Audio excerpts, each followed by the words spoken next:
사랑하는 초업제교회 성도 여러분, 유튜브 시청자, 구독자 여러분 반갑습니다. 김정빈 목사입니다. 간밤에도 평안히 잘 주무셨습니까? 오늘 2024년 10월 2일 오늘 수요일 아침입니다. 오늘도 주 안에서 복된 날 되시기를 축원하면서 자주 기도하겠습니다. 하나님 감사합니다. 오늘도 좋은 날을 우리에게 선물로 주시고 또 일어나자마자 이 아침에 아버지의 말씀을 묵상하게 하심에 감사합니다. 오늘 하루도 아버지의 말씀 앞에 서서 우리 자신들을 볼 수 있는 은혜를 허락하시고 또 말씀을 풀어 증거하는 종의 입술에 성령님 기름 부으사 아버지의 말씀을 잘 풀어 증거할 수 있도록 도와주옵소서.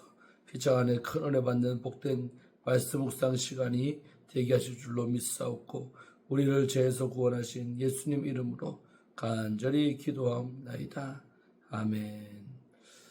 오늘 은혜 받으실 말씀 우리 역대상 10장입니다. 1절부터 14절 우리 한 장 전체죠. 제가 읽도록 하겠습니다.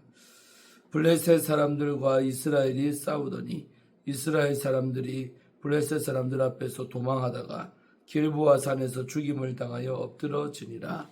블레셋 사람들이 사울과 그 아들들을 추격하여 블레셋 사람들이 사울의 아들 요나단과 아비나답과 말기수아를 죽이고 사울을 맹렬히 치며 활 쏘는 자가 사울을 따라 미침에 사울이 그 쏘는 자로 말미암아 심히 다급하여 사울이 자기의 무기를 가진 자에게 이르되 너는 칼을 빼어 그곳으로 나를 찌르라.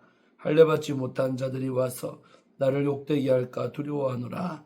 그러나 그의 무기를 가진 자가 심히 두려워하여 행하기를 원하지 아니하며 사울이 자기 칼을 뽑아서 그 위에 엎드러지니 무기 가진 자가 사울이 죽는 것을 보고 자기도 칼이 엎드러져 죽으니라.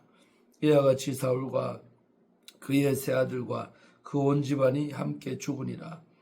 골짜기에 있는 모든 이스라엘 사람이 그들의 도망한 것과 사울과 그의 아들들이 다 죽은 것을 보고 그 성읍들을 버리고 도망하며 블레셋 사람들이 와서 거기에 거주하니라. 이튿날에 블레셋 사람들이 와서 죽임을 당한 자의 옷을 벗기다가 사울과 그의 아들들이 길보아 산에 엎드러졌음을 보고 곧 사울의 옷을 벗기고 그의 머리와 갑옷을 가져다가 블레셋 땅 사방에 보내 모든 이방 신전과 그 백성에게 소식을 전하고 사울의 갑옷을 그들의 신전에 두고 그의 머리를 다곤의 신전에다가 단지라. 길랏 야베스 모든 사람이 블레셋 사람들이 사울에게 한 모든 일을 듣고 용사들이 다 일어나서 사울의 시체와 그의 아들의 시체를 거두어 야베스로 가져다가 그곳에 상수리 나무 아래에 해골을 장사하고 7일간 금식하였더라. 사울이 죽은 것은 여호와께 범죄하였기 때문이라. 그가 여호와의 말씀을 지키지 아니하고 또 신접한 자에게 가르치기를 청하고 여호와께 묻지 아니하였으므로 여호와께서 그를 죽이시고 그 나라를 이새의 아들 다윗에게 넘겨주셨더라. 이는 하나님의 말씀입니다. 오늘 우리 역대상 10장 말씀 함께 묵상하며 은혜를 나누고자 합니다. 이제 족보 이야기가 드디어 끝이 나고 이제 10장 이제 사무엘상으로 따지면 31장의 사건이 여기에 나옵니다. 이게 여기서부터 역대상은 시작을 하는 거죠. 그래서 사울이 마지막 죽는 장면이 여기에 나오는데 또 우리 사무엘상 31장의 기록과 약간 다른 부분들이 있습니다. 그래서 여기서 통해서도 은혜 받기를 원합니다. 자, 1절에 보니까 이제 블레셋 사람들과 이스라엘 사이에 전쟁이 벌어진 거죠. 싸움이 난 거죠. 그래서 싸웠는데 이스라엘 사람들이 패합니다. 그래서 블레셋 사람들 앞에서 도망을 치는 거죠. 도망가다가 길보아 산에서 많은 이스라엘 사람들이요 죽임을 당하는 거죠. 죽임을 당하여 엎드러졌다, 죽었다는 것입니다. 그러면서 블레셋 사람들이 사울과 그 아들들을 추격을 했다. 지도자들이니까 고대 전쟁에서는 상대방의 장수나 또 지도자를 죽이면 이기는 거예요. 그래서 사울과 그 세 아들을 열심히 추격을 했답니다. 그래서 일단 먼저 그 블레셋 사람들이 사울의 아들 세 아들이죠. 요나단, 바로 아비나답, 말기수아를 죽이는 거예요. 처음에는 세 아들이 먼저 죽임을 당한 거죠. 그 다음에 사울이 남았죠. 그래서 사울을 또 열심히 쫓아갑니다. 그래서 사울을 맹렬히 치며 활 쏘는 자가 사울에게 따라 미침에 거의 다 따라잡았단 말이에요. 활 쏘는 자가 잡히기 일보 직전이 된 거예요. 그래서 사울이 그 쏘는 자, 활 쏘는 자로 말미암아 심히 다급해진 거예요. 위급해졌다는 거죠. 그래서 이제 사울이 선택한 방식이 뭐냐면 자살입니다. 그 차마 자기가 스스로 나를 죽일 수가 없으니까 자기의 무기든 자에게 부탁을 하는 거죠. 4절에 사울이 자기의 무기를 가진 자에게 다음과 같이 부탁을 했어요. 너는 칼을 빼가지고 그것으로 나를 찌르라. 내가 차라리 네한테 죽는 게 낫지. 저 할례받지 못한 블레셋 사람들에게 죽으면 내가 욕된다. 나는 그게 두려워한다. 그래서 자기를 죽여달라고 네가 나를 찔러 죽여라 오히려 부탁을 했어요. 자, 그런데 그 무기 가진 자가 자기 손으로 왕을 죽이려고 하니까 두렵죠. 그래서 심히 두려워하여서 행하기를 원하지 않냐면 그러니까 스스로 원했지만 그 행동에 옮기지를 못하는 거예요. 이 무기 가진 사람이. 그래서 못 죽이고 있으니까 사울이 급하니까 결국 자기가 자살한 거예요. 자기 칼을요 뽑아하고 그 위에 엎드렸다는 스스로 이렇게 찔렀다는 거죠. 그래서 결국 사울도 죽게 된 겁니다. 그래서 5절에 보니까 그 무기가진 자가 참 충성스러운 사람이요. 자기 주군인 왕인 사울이 죽는 것을 보고는 자기도 그냥 도망치면 되잖아요. 근데 자기도 따라 죽습니다. 자기도 스스로 자기 칼에 엎드려져 자결합니다. 그래서 왕도 죽고 이렇게 무기가진 이 신복도 죽고 이렇게 다 죽게 되는 거죠. 6절에 이와 같이 사울과 그의 세 아들과 그 온 집안이 함께 죽었다. 참 이거 저주지요. 같은 날에 아버지 죽고 세 아들이 같이 죽는 것은 드문 경우 아닙니까? 걔는 저주죠. 그래서 한 날 한시에 부자가 다 죽게 되는 이 온 집안이 폭삭 망하게 되는 이런 저주를 이제 사울이가 받게 되었던 것이죠. 자, 그 다음 7절에 보면 골짜기에 있는 모든 이스라엘 사람들이 그들의 도망한 것과 사울과 그의 아들들이 죽은 것을 다 목격을 한 겁니다. 백성들이요 자기 주군이 왕이 죽는 거 또 새 아들이 죽는 거를 다 봤다라는 거죠. 그래서 더 이상 용기를 잃어버리고 그 성읍들을 버리고 도망을 치기 시작한 거예요. 뭐 지킬 힘도 없고 용기도 없는 거죠. 그래서 제 살던 마을들을 다 버리고 도망을 가니까 블레셋 사람들이 와서 그 빼앗은 그들이 남기고 간 그 성읍에 거주하기 시작한 거죠. 한마디로 땅을 빼앗겼다는 겁니다. 그래서 이렇게 빼앗기고. 그래서 이튿날에 이제 전쟁이 끝났는데 이제 후작업을 하는 거죠. 그래서 블레셋 사람들이 와서 죽임을 당한 자들을 쭉 살펴보는 거죠. 그래서 옷을 벗기다가 사울과 그의 아들들이 눈에 띄는 거예요. 저 사울이구나. 왕자들이구나. 그래서 사울과 그 아들들이 길보아 산에 엎드려져 있는 것을 그들이 목격을 한 거예요. 그래가지고요, 이제 곧 사울의 옷을 벗기는 겁니다. 옷을 다 몸에서 벗기내고, 그리고 그의 머리와 갑옷을 가져다가 사람을 블레셋 땅 사방에 보내 모든 이방 신정과 그 백성의 소식을 전하고, 한마디로 머리와 갑옷을 가져왔다는 것은 목을 잘랐다는 거예요. 분해된 거죠. 목이 잘리고. 그래서 사울의 머리와 그 갑옷을 가지고 블레셋 땅을 투어하면서 이렇게 저 이스라엘 왕이 죽였다고 이렇게 승전보를 전하는 거죠. 수치죠. 이쪽에서 수치고 저쪽에서 승전보고 그런 상황입니다. 그래서 이방 신정과 그 백성에게 이 사울이 죽었다는 증거를 들고 다니는 거죠.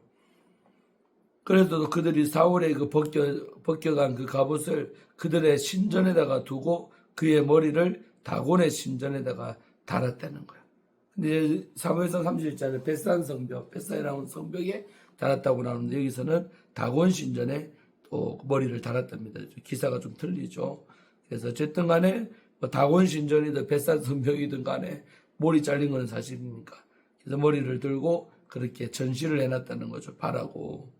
그러니까 이제 이 모습을 본 길랄 야베스 사람들이요. 그래도 어쨌든 자기들의 왕 아니겠습니까? 그런데 그 왕이 저렇게 비참하게 죽는 것을 그들이 보고는 용기를 내가지고 그 모든 사람이 블레셋 사람들이 사울에게 행한 모든 일을 듣고는 용사들이 들고 일어났다는 거예요. 야, 우리가 가서 저 시체라도 꼭 찾아오자. 그래서 이 길라 야벳 사람들이 용기를 내가지고 용사들이 다 일어나서 쳐들어가는 거죠. 그래서 사울의 시체와 그의 아들들의 시체를 거두어 준 거죠. 시체라도 우리가 찾아오자. 뺏어왔습니다. 거두어갖고 야벳으로 가져다가 그곳 상수리 나무 아래에 그 해골을 장사하고 7일간 애도를 표현하는 걸로 금식을 했다는 거죠. 7일 동안 먹지 않고 이들의 죽음을 길라 야베스 백성들이 이렇게 아름답게 장례를 치러줬다는 것입니다. 여기까지가 이제 죽었다는 그 사건에 관한 이야기고, 그리고 역대기 기자가 이제 13절에서 제가 설교할 때 많이 인용했었는데, 사울이 죽은 총평을 하고 있습니다. 왜 사울이 이렇게 비참하게 죽었던가, 그 이유를 몇 가지를 말하는데 참 은혜가 됩니다. 자, 전체적으로는 33절 초반에 사울이 죽은 것은 여호와께 뭐하였기 때문이다? 범죄했기 때문이다. 죄를 지었다는 거예요. 그 결과로 이렇게 죄 지은 결과로 비참하게 죽임을 당했다는 겁니다. 그러면 이제 그 범죄함의 구체적인 내용은 뭐냐? 첫째, 그가 여호와의 말씀을 지키지를 않았다는 거예요. 하나님 말씀을 무시하고 말씀을 알면서도 그대로 살지 않고 말씀을 쉽게 불순종했던 그런 사람이 사울이라는 거예요. 그래서 죽었다는 거예요. 그게 죄가 돼가지고 죽었다. 그래서 우리는 하나님 말씀을 진짜 지키려고 노력해야 됩니다. 말씀을 쉽게 여기지 말고 가볍게 여기지도 말고 정말 말씀대로 우리가 살아보려고 노력하셔야 돼요. 근데 사울은 그런 사람이 아니라 여호와의 말씀을 지킬 생각도 없어요. 늘 어기고 살았던 사람이 사울입니다. 그래서 죽었다. 두 번째, 또 신접한 자에게 가르치기를 청하고, 나중에 사울이가요 딥나에 있는 그 무당에게 변장을 하고 찾아가죠. 어떻게 앞으로 내가 될 것인가, 그런 말을 말하는 거예요. 그 신접한 자, 여자애죠. 신을 접한 자, 귀신 들린 여자, 신으로 점치는 자, 그렇게 그런 무당을 찾아가서 가르침을 청했던 것이 죄랍니다. 늘 말하지만 우리가요, 예수 믿는 사람들도 점집도 가고 무당 찾아간답니다. 얼마나 그게 여러분 멍청해서 큰 죄 짓는 거요. 하나님이 제일로 싫어하는 게 그런 세상 무당 앞에 가서 내 미래나 내 자식이 어떻게 될 건지 그런 것들을 물어보는 것 자체를 아주 하나님은 경멸하십니다. 근데 사울이 그 죄를 지었던 거죠. 신접한 자를 찾아가서 가르침 받기를 청했다는 거죠. 이게 두 번째 죄요. 그 다음에 마지막 14절, 여호와께 묻지를 아니하였으므로. 한마디로 사울은 말씀 안 지키고 사니까 하나님께 뭐 물어볼 마음도 없지만 정말 하나님께 지도받는 마음이 없었어요. 물어봐야 되는데 하나님 무시하니까 묻지 않는 거죠. 우리가 하나님을 경배한다고 의지한다는 것은 묻는다는 것이요. 하나님 어떻게 해야 되겠습니까? 하고 물어를 봐야 돼요. 그럴 때 하나님께서 묻는 것 자체를 하나님을 의지한 것으로 보기 때문에 기뻐하실 줄로 믿습니다. 할렐루야. 그런데 이 사울은 여호와께 묻지를 않았대요. 지 마음대로 결정하고 자기 뜻대로 꼴리는 대로 그렇게 살았다는 거예요. 이 모든 세 가지가 바로 범죄한 것의 구체적 내용이 되겠습니다. 그래서 결론적으로 여호와께서 그를 죽이시고, 뭐라 나옵니까? 블레셋 사람들이 사울과 세 아들 죽였잖아요. 근데 오늘 성경은 여호와께서 사울을 죽이셨다는 거예요. 그러니까 하나님께서 죽인 건데 누구로 쓰셨다? 블레셋 사람들을 도구로 썼지, 실제로는 블레셋 사람이 죽인 게 아니라 그 배후에 하나님이 사울을 죽였다는 거죠. 그래서 역대 기자는 여호와께서, 블레셋 안 나오죠. 여호와께서 그를 죽이셨다라고 말하고 있습니다. 그래서 우리는 그 도구를 원망하지 마세요. 그 사람들은 도구일 뿐이고 그 너머에는 바로 하나님이 계시다는 거예요. 하나님이 그 사람들을 쓰셔서 바로 나에게 어떤 일을 행하셨다는 거죠. 그래서 우리가 좋은 일이든 나쁜 일이든 항상 하나님이 하시는데 인간들을 사용할 뿐인 겁니다. 그래서 블레셋 사람들이 도구로 쓰임받은 거죠. 바로 사울을 죽이는 도구로 그들이 쓰임받았지, 하나님이 사울을 죽인 것이다는 각도로 보시기를 바랍니다. 역대상 기자는 여호와께서 그를 죽이셨다고 말하죠. 그리고 그 나라를, 이스라엘 나라를 이세 아들 다윗에게 넘겨주셨다. 넘겨주셨다는 이 단어가 또 아주 중요합니다. 그래서 하나님이 너는 가질 자격이 없어 빼앗아 가지고 그것을 자격 있는 다윗에게로 넘겨주셨다. 여러분, 이 사실을 믿는다면 정말 제한사람에서 우리가 물질이나 모든 거 하나님 손에 그 주권이 있다 이 말이요. 그래서 하나님이 마음에 드는 자에게 뭐든지 다 넘겨줄 수 있어요. 어떤 자리든 어떤 물질이든 간에 하나님 마음에만 우리가 합하게 살면, 그분을 기쁘게만 한다면 하나님이 뭐든 우리에게 다 넘겨주시는 그런 은혜가 있을 줄로 믿습니다. 늘 기도하세요. 하나님 나에게 좀 넘겨주시오. 하나님 나에게 좀 은혜도 모든 물질도 넘겨주시오. 모든 너를 원하는 것도 넘겨달라고 기도하시기를 바랍니다. 저 땅도 임자가 내 걸로 넘겨지게 하옵소서. 기도하세요. 근데 그렇게 응답 받으려면 먼저는 정말 하나님 앞에 바르게 살아야 돼요. 정말 지짓지 말고 오늘 사울이 지었던 이 세 가지를 거꾸로 하면 돼요. 하나님 말씀 잘 지키고 절대로 하나님께 나 물어보지 엉뚱한 선을 찾아가지 말고, 그리고 하나님이 늘 매사에 묻는 신앙 자세 의지하는 거요. 그렇게 물으면서 나아가신다면 정말 하나님께서 우리를 넘겨주실 각종 좋은 것을 우리 손에 내 인생 가운데 넘겨주실 것을 믿습니다. 믿으시기를 주의 이름으로 축원합니다. 오늘 기도하고 마치겠습니다. 아버지 하나님 고맙고 감사합니다. 오늘 역대상 우리 10장 말씀을 보면서 은혜 받았습니다. 오늘 사울이 비참하게 블레셋과의 전쟁에서 세 아들과 함께 동시에 죽임을 당하고 참으로 목이 잘리고 그런 것을 우리가 보할 때 너무나 마음이 아픕니다. 그러나 하나님의 심판의 시간표가 돼서 결국은 회개하지 아니했기 때문에 블레셋을 도구로 삼아서 우리 여호와 하나님께서 사울을 정리하고 죽이시고 그리고 그 나라를 다윗에게 넘겨주셨다라고 성경은 말하고 있습니다. 아버지, 우리도 지금 내 손에 있는 축복들이 언제 빼앗겨서 누군가에게 넘겨질 수 있다는 것을 알고 늘 조심하게 하시고 하나님 앞에 제짓지 아니하고 오히려 하나님께 물어보고 또 말씀대로 지키면서 살아가는 은혜가 우리 주업주일의 모든 성도님들에게 있을지어다. 또 유튜브 시청자 구독자 여러분에게도 있을지어다.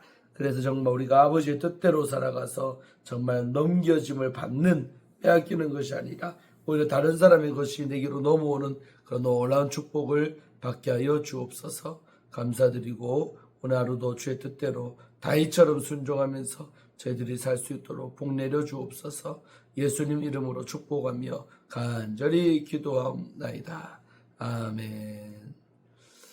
네, 사랑하는 성도 여러분 잘 계시죠? 저도 이제 붕해가 이제 절반이 넘어갑니다.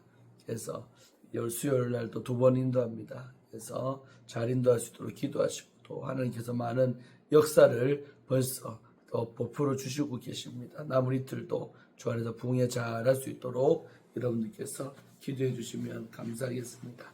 또 내일 아침에 뵙고 오늘 또 저녁에는 수요예배가 있죠. 또 제가 설교하는 우리 안장로님 설교할 텐데 많이 가셔서 함께 은혜 받고 또 저를 위해 기도해 주시고 복된 시간들 되시기를 주의 이름으로 축원드리겠습니다. 내일 뵙겠습니다. 샬롬.